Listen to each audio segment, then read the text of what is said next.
예수님의 공생애, 예수님의 공적인 사역은 12장 말씀으로 이제 끝이 납니다. 요한복음에서. 그리고 이제 오늘 말씀 13장부터는 예수님께서 제자들과 그 마지막 시간을 함께 하시는데요. 예수께서 이 시간을 어떻게 보내시는지를 한번 우리가 잘 자세하게 면밀히 살피고 예수님께서 우리의 삶을 어떻게 다루시고 세워가시는지를 보아야 할 필요가 있습니다. 왜 예수님의 삶이 이 마지막 이 행사가 중요하냐면 예수님께서 이 땅에 오신 목적이 크게 두 가지입니다. 하나는 우리의 구원자로, 즉 희생제물로 대속의 제물로 우리를 위하여 오셨습니다. 그리고 다른 하나는 예수님께서 당신의 그 삶으로 예수님을 믿는 자가 어떻게 살아야 하는지 그 모범을 보여주시기 위하여 오셨습니다. 그래서 오늘도 예수님의 삶을 통해 우리도 어떻게 살아야 하는지를 우리가 함께 살펴보기를 오늘 원합니다. 그럼 오늘 요한복음 13장 1절 말씀을 먼저 보시면요. 유월절 전에 예수께서 자기가 세상을 떠나 아버지께로 돌아가실 때가 이른 줄 아시고 세상에 있는 자기 사람들을 사랑하시되 끝까지 사랑하시니라. 사랑하시되 끝까지 사랑하셨다라고 말씀하셨습니다. 예수님께서 우리에게 보이신 당신의 모습은 끝까지 사랑하는 모습입니다. 우리가 닮아야 할 주님의 모습은 끝까지 사랑하는 것입니다. 많은 사람들이 끝까지 사랑하지를 않습니다. 앞으로 남은 예수님의 모든 생애는 전부가 끝까지 사랑하시는 그 모습입니다. 예수님께서 참 그게 어려우셨을 겁니다. 오늘 2절 말씀을 보시면 마귀가 가룟 유다의 마음에 들어갔죠. 예수님을 팔 마음입니다. 유다만 그런 게 아니었습니다. 예수님의 12제자 모두가 다 예수님을 모른다고 부인하고 이제 도망갈 것을 예수님 아셨습니다. 배신할 사람들입니다. 그런데 그들을 끝까지 사랑하시는 겁니다. 참 어렵지 않으셨을까요? 배신할 사람을 사랑하는 겁니다. 여러분, 누군가에게 배신당해 본 적이 있으신가요? 믿었던 사람에게 배신당해 본 적, 신뢰했던 사람에게 아주 실망한 적이 여러분 있으십니까? 그 사람을 끝까지 사랑한다는 것, 다시 믿어준다는 것은 정말 쉽지 않습니다. 참 어렵다 이렇게 생각하며 오늘 본문의 세족식에 관한 말씀을 묵상하고 준비하는데 들은 생각이 먼저 한 가지 있습니다. 그것은 배신할 사람을 끝까지 사랑하는 것, 원수까지 사랑하고 용서하는 것 이전에 먼저는 사랑할 만한 사람부터 사랑하되 끝까지 사랑할 수 있어야 된다라는 겁니다. 배우자를 끝까지 사랑하시기를 주님의 이름으로 축복합니다. 부모님을 사랑하시되 끝까지 사랑하시기를 축복합니다. 자녀들을 사랑하시되 끝까지 사랑하시기를 주님의 이름으로 축복합니다. 모든 이 세상의 문제들은요, 사랑하다가 끝까지 사랑하지 않기 때문에 문제가 생기는 겁니다. 끝까지 사랑하지 못해서 서로 원수가 되고 미움이 발생하고 사회적인 문제, 가정의 문제, 세상의 모든 아픔과 고통이 발생합니다. 사랑하시되 끝까지 사랑하십시오. 오늘은 세족식에 대한 말씀을 중점적으로 살펴보고 나누는데 이 세족식은 예수님의 입장에서 보면은 사랑할 수 없는 이들을 끝까지 사랑하신 사건입니다. 근데 반대로 뒤집어서 제자들의 입장에서 생각해 보면은 이 사건은 사랑할 만한 사람도, 사랑하기에 마땅한 분도 사랑하지 못한 대표적인 사건이 바로 이 세족식의 사건입니다. 다시 말씀드립니다. 이 세족식은 예수님의 입장에서는 사랑하지 못할 자들을 끝까지 사랑한 사건이고 제자들로서는 사랑해야만 하는, 사랑할 만한 분도 끝까지 사랑하지 못한 사건이더라라는 겁니다. 그 이유를 제가 지금부터 설명드립니다. 첫 번째로 세족식이 언제 이루어졌나를 살펴봐야 되는데 목요일 밤에 최후의 만찬과 세족식이 있었습니다. 그 장소가 어딘지 여러분 아시나요? 바로 유월절 음식을 먹을 장소로 제자들에게 가서 예수님께서 준비하라 하셨는데 그곳이 큰 다락방이었습니다. 다락방이라는 2층의 높은 장소를 기억하셨으면 좋겠습니다. 그 다음 그러면 세족식은 언제 이루어졌는가? 저녁을 잡수시던 때에 주님께서 자리에서 일어나 겉옷을 벗으시고 수건을 두르시고 제자들의 발을 씻기기 시작하셨습니다. 우리가 그냥 아무 생각 없이 성경 말씀을 읽다 보면은 아무 이상할 게 없어요. 그저 성경에 쓰여졌으니까 그런가 보다 할 수 있습니다. 근데 유대인들이, 이스라엘 사람들이 이 장면의 말씀을 읽을 때에는 금방 이상한 걸 눈치챕니다.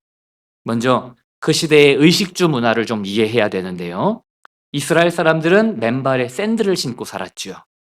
그 지역은 굉장히 건조해서 먼지도 많아서 밖을 돌아다니면 당연히 발이 더러워집니다. 그래서 집에 들어올 때는 제일 먼저 하는 일이 바로 발을 씻는 일입니다. 우리가 손 씻듯이요.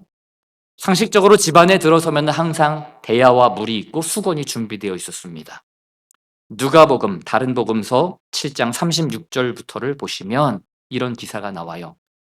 제자 말고 바리새인 시몬의 집에서 예수님께서 식사를 하시는데 한 여인이 향유를 붓고, 비싼 향유를 예수님의 발에다가 깨뜨려서 붓고 머리털로 예수님의 발을 닦아드린 그런 사건이 있었습니다. 그때 이 바리새인 시몬이 속으로 이렇게 말했어요. 이 예수라는 자는 자기를 만지고 있는 저 여인이 어떤 죄인인지 도대체 알고서나 저러고 있는 것인가. 속으로 그렇게 생각했습니다. 그때 예수님께서 그 마음의 음성을 들으시고 이렇게 말씀하십니다. 시몬아, 이 여자를 보느냐? 내가 너의 집에 들어올 때에 너는 내게 발 씻을 물도 주지 아니하였다. 그런데 이 여인은 눈물로 내 발을 적시고 내 발을 닦는구나. 그렇게 말씀하십니다. 그러니까 이스라엘 사람들에게 상식은 집안에 들어올 때에 발 씻을 물을 주고 닦아주는 겁니다. 대부분은 발이 더럽기 때문에 집에 오면 제일 먼저 물부터 대령하는 겁니다. 그렇지 않으면 집안에 찝찝하고 더러운 상태로 머물러 있어야 되는 겁니다. 그럼 이걸 누가 준비하는 걸까요? 누가 이걸 하는 겁니까?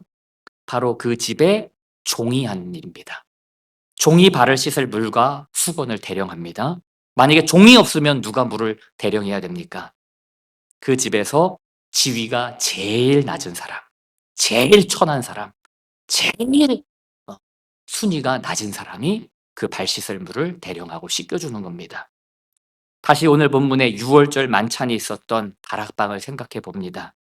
예수님과 12제자가 다락방에 올라갔고 제일 먼저 뭘 찾았을까요?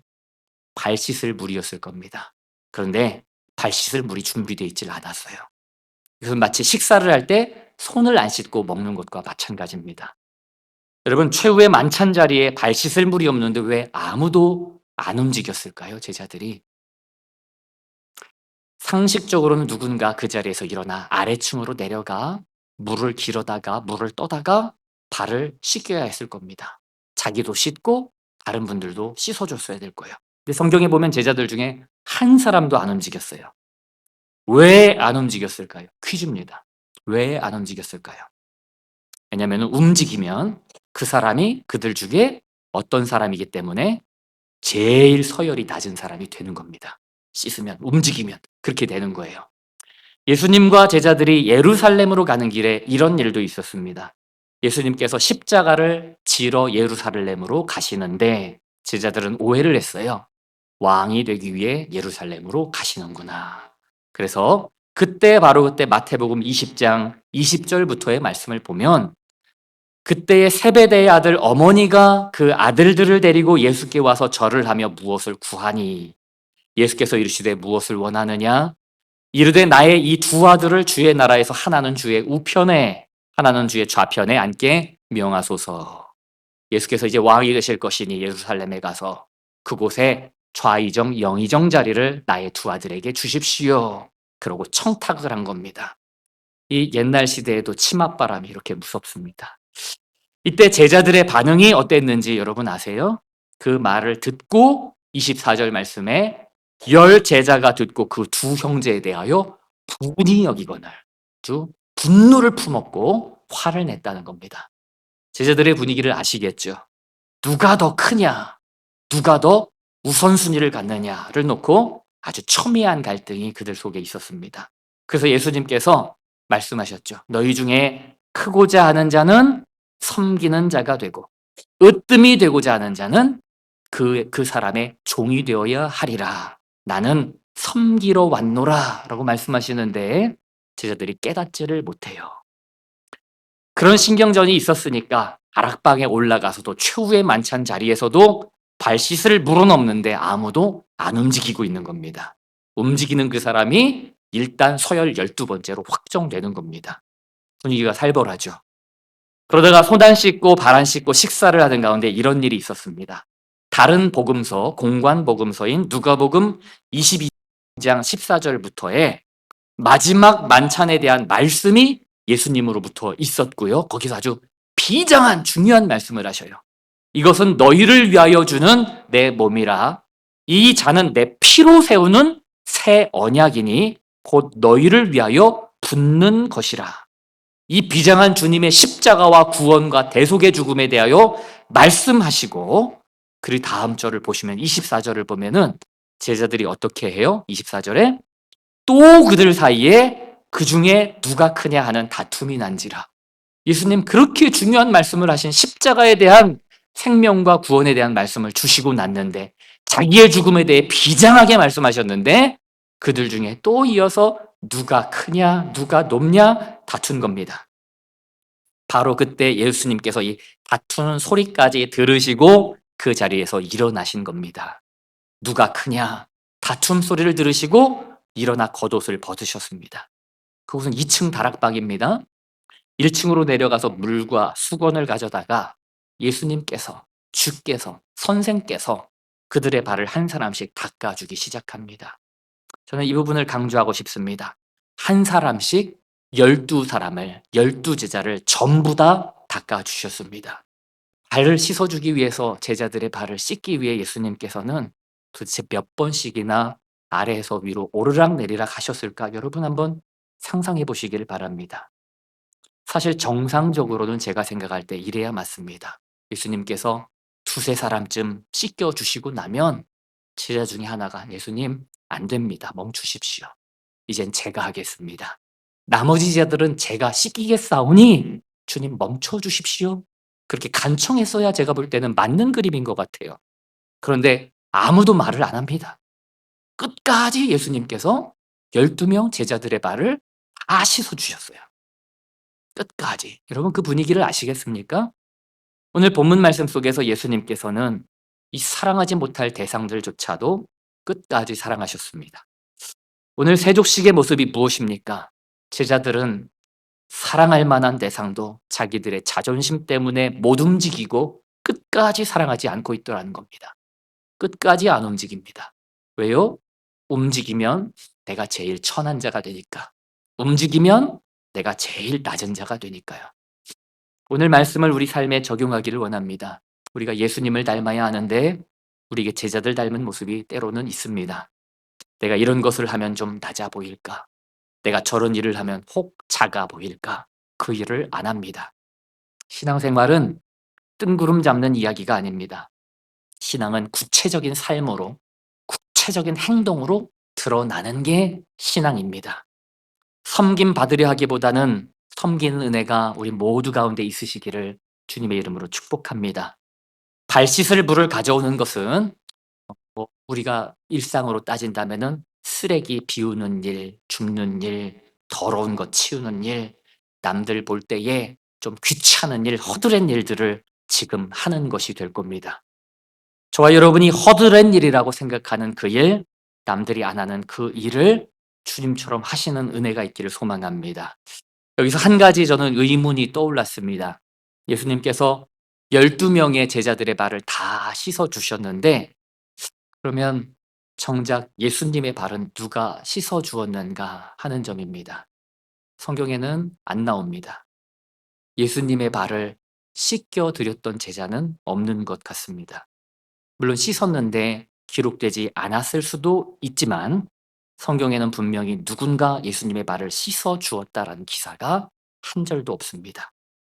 그 최후의 만찬이 이 자리의 식사가 예수님께서 십자가 죽으시 전 마지막 밤이셨는데 금요일에 죽으셨지요. 목요일 그 마지막 만찬에 그 마지막 날 밤에 누군가 예수님의 발을 씻어 주었다는 말씀이 없습니다.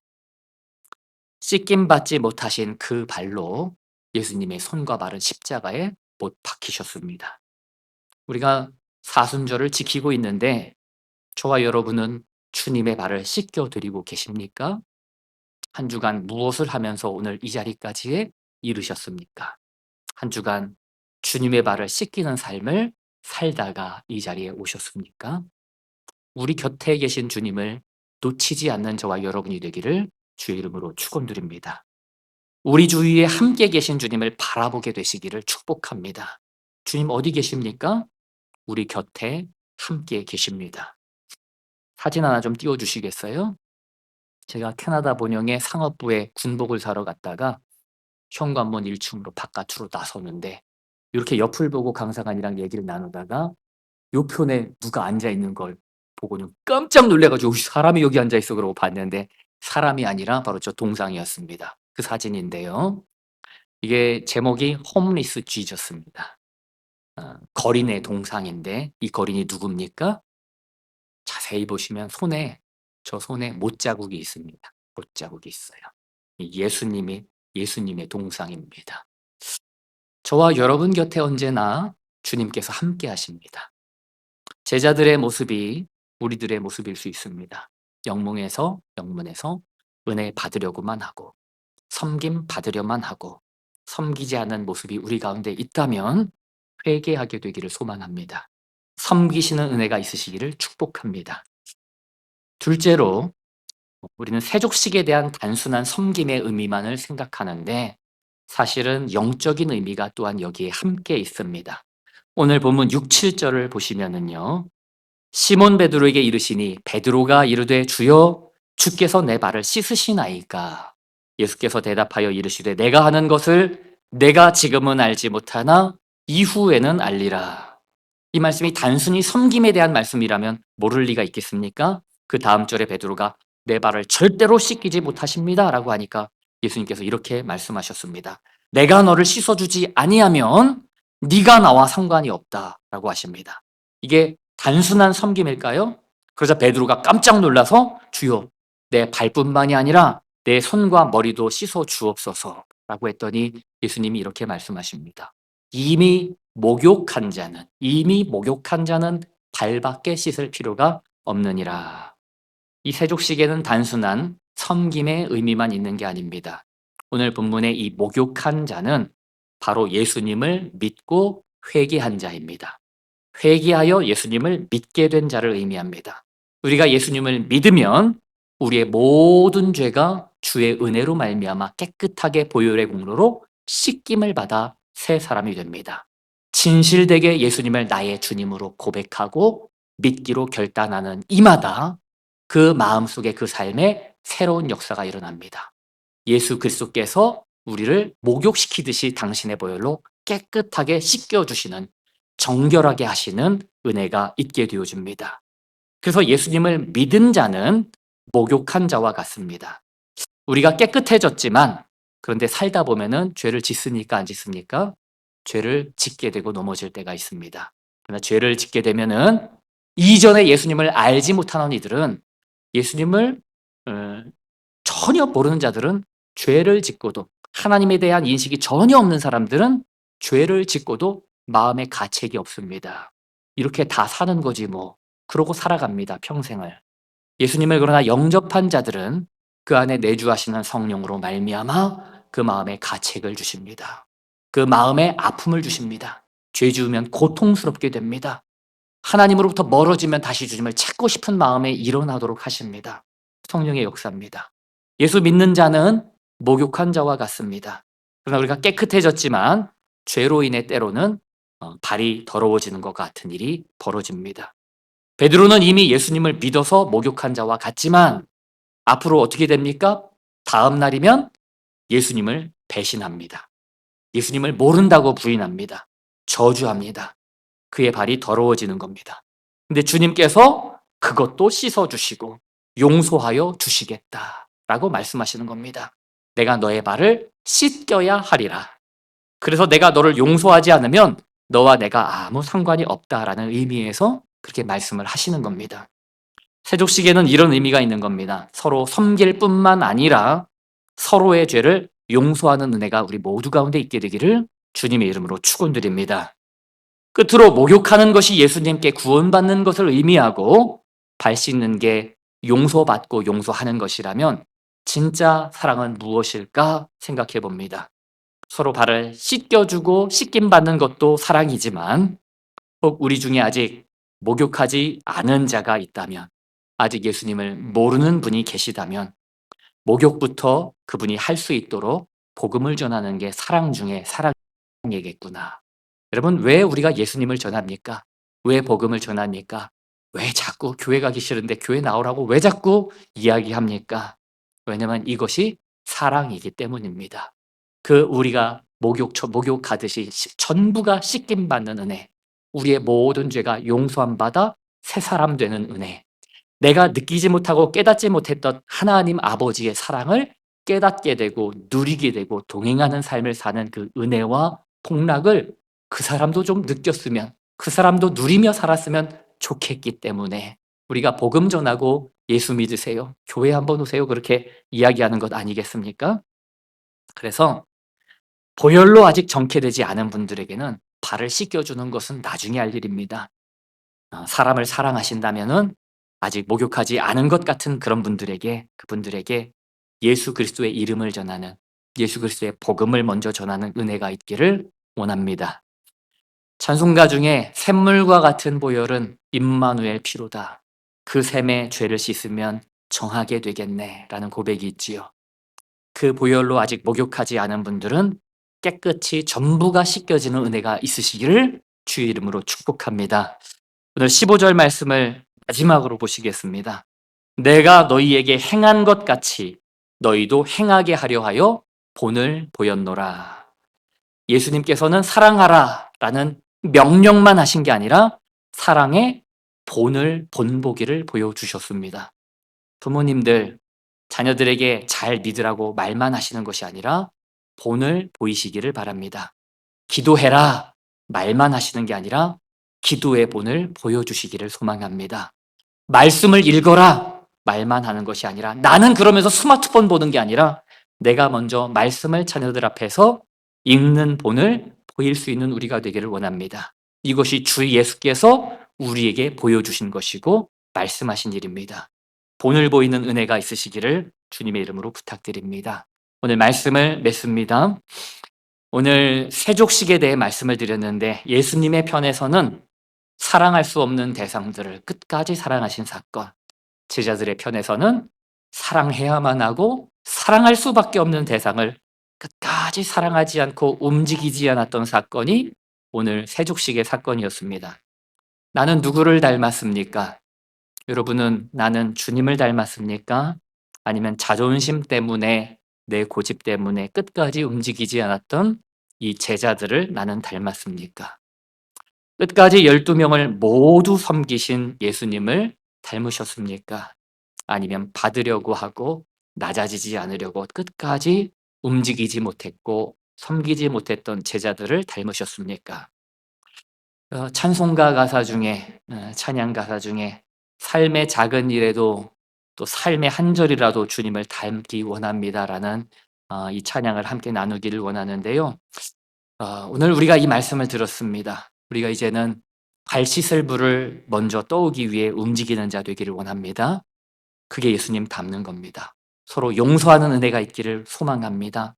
나 그 전에 목욕하지 않은 자, 예수님을 아직 알지 못하는 분이 계시거든 샘물과 같은 보혈로 씻겨지는 그 은혜가 있는 자리로 인도하시는 역사가 있기를 또한 원합니다.